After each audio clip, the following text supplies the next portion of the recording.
Most people think that their struggles are just random.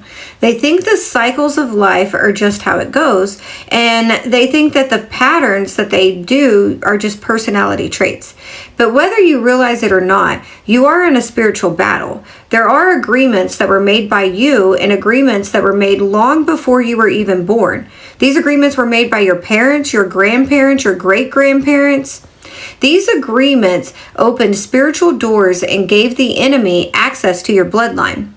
Amos 3:3 says, "Do two walk together except they make an appointment and have agreed? You cannot walk in a pattern unless an agreement was made, consciously or unconsciously."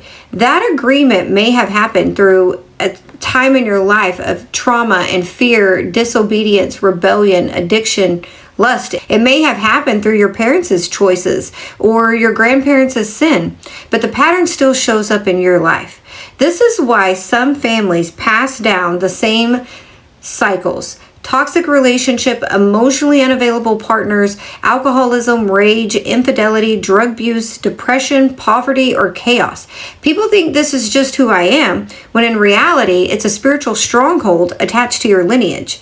Romans 6:16 says, "You are slaves of the one you obey, whether of sin or obedience." This means every repeated behavior becomes an agreement, every agreement becomes an alignment, and every alignment becomes a pattern.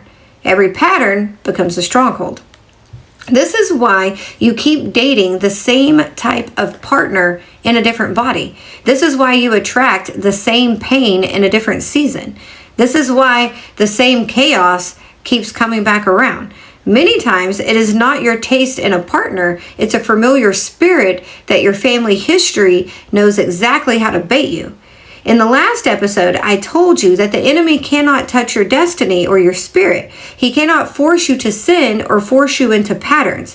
He only manipulates the mind, which is your thoughts, desires, emotions, impulses, and interpretations, because that is where the spiritual agreements are formed. The truth is, you cannot stop these cycles on your own. You cannot break generational curses or agreements through your own willpower. You can't destroy strongholds through positive thinking. You break them through your relationship with God. You break them by reading His Word and renewing your mind.